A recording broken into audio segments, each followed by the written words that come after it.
नारियल छाप जिंदाबाद जिंदाबाद जिंदाबाद नारियल छाप जिंदाबाद जिंदाबाद जिंदाबाद अनिल चौबे जिंदाबाद जिंदाबाद जिंदाबाद अनिल चौबे जिंदाबाद जिंदाबाद जिंदाबाद नारियल छाप जिंदाबाद जिंदाबाद जिंदाबाद जीतता भाई जीतता नारियल छाप जीतता जीतता भाई जीतता नारियल छाप जीतता अनिल चौबे जिंदाबाद जिंदाबाद जिंदाबाद अनिल चौबे जिंदाबाद जिंदाबाद जिंदाबाद नारियल छाप जिंदाबाद जिंदाबाद जिंदाबाद। याद रखी भैया, ग्राम पंचायत राज उचका गांव बीडीसी क्षेत्र संख्या 17 से बीडीसी यानी पंचायत समिति सदस्य के कर्मठ, सुयोग्य, शिक्षित, अनुभवी, ईमानदार, संघर्षशील, प्रयत्नशील प्रत्याशी भाई अनिल चौबे जी जेकर चुनाव निशान बा नारियल छाप।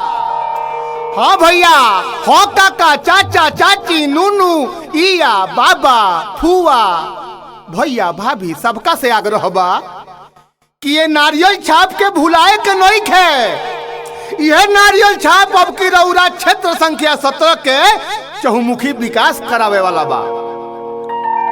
ऐसे हर सम्मानित जनता से आग्रह बा, विनती बा, निहोरा बा कि आवे वाला 15 तारीख के बूथ पर जाए के बा आ 1 नंबर के बटन ईवीएम में जौन 1 नंबर पर बटन बा नारियल छाप ओकरे के दबावे के बा आ अनिल भैया के बीडीसी में जिता के क्षेत्र संख्या 17 के चहुमुखी विकास करावे के बा।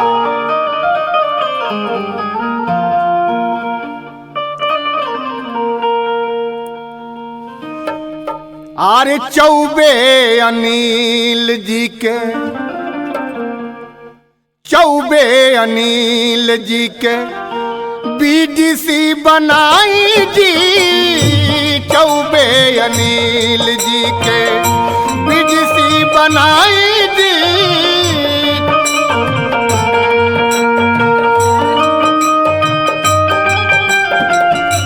नारियल निशान बाटे, नारियल निशान बाटे, बटम दबाई जी, चौबे अनिल जी के बीडीसी बनाई जी, चौबे।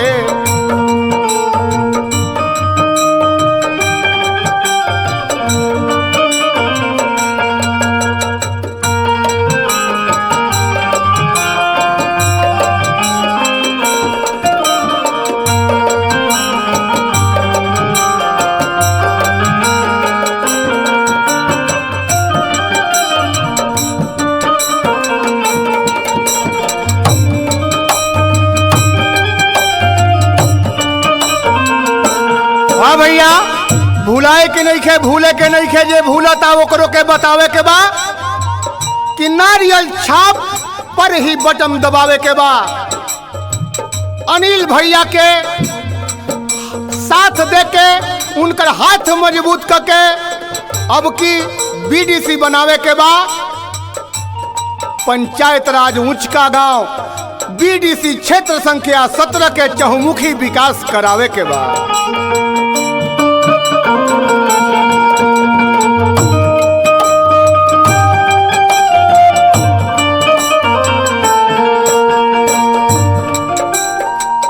गरीबन के साथ हरदम रहल बा, गरीबन के सुख दुख मिल के सहल बा।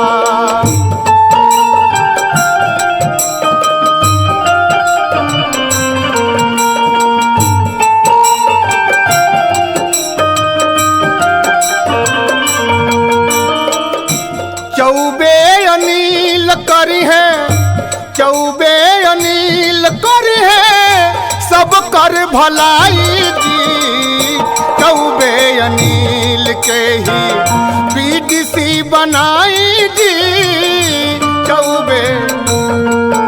जस जस दिनवा बीतता, नारियल छाप जीतता, जस जस दिनवा बीतता, नारियल छाप जीतता, नारियल छाप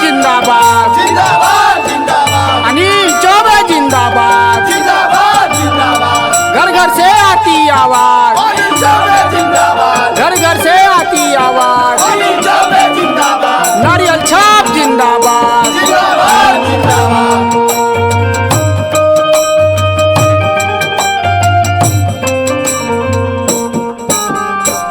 अनिल चौबे जी सर्व सम्मानित जनता जनार्दन से का कहता ने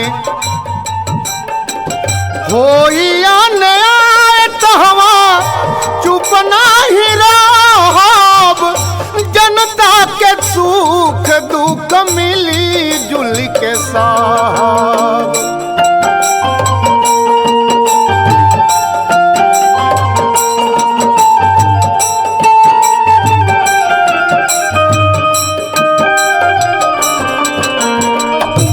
करिले निहोरा राउर करिले निहोरा राउर हमके बनाई दी चौबे अनिल के ही बीडीसी बनाई दी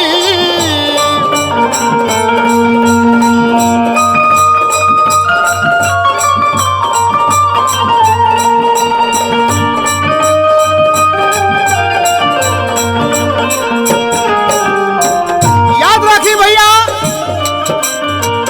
पंचायत राज उचका गांव बीडीसी क्षेत्र संख्या 17 से बीडीसी यानी पंचायत समिति सदस्य के कर्मठ सुयोग्य शिक्षित ईमानदार अनुभवी संघर्षशील प्रयत्नशील प्रत्याशी भाई अनिल चौबे जी जेकर चुनाव निशान बा नारियल छाप।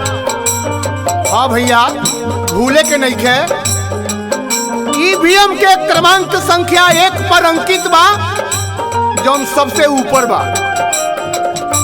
आवे वाला 15 तारीख के बूथ पर जाए के बा ईवीएम के सबसे ऊपर वाला बटन नारियल छाप दबावे के बा भैया अनिल चौबे के बीडीसी बनावे के बा क्षेत्र संख्या 17 के चहुमुखी विकास करावे के बा।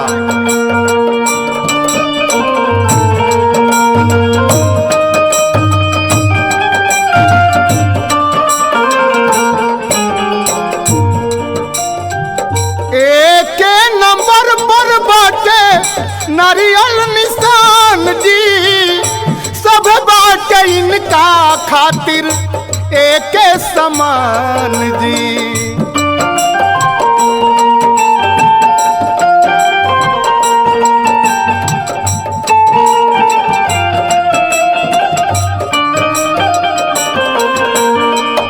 एक नंबर पर बाटे नारियल निशान जी सब बाटे इनका खातिर एक समान जी।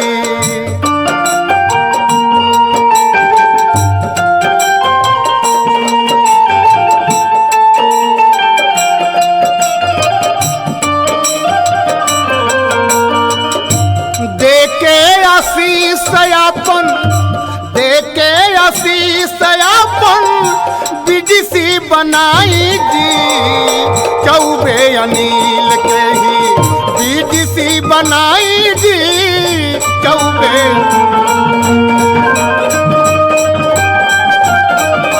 नारियल निशान बाटे नारियल निशान बाटे बटमा दबाई जी चौबे अनिल के ही बीडीसी बनाई जी चौबे अनिल के ही बीडीसी बनाई जी चौबे अनिल के ही बीडीसी बनाई जी चौबे अनिल के ही।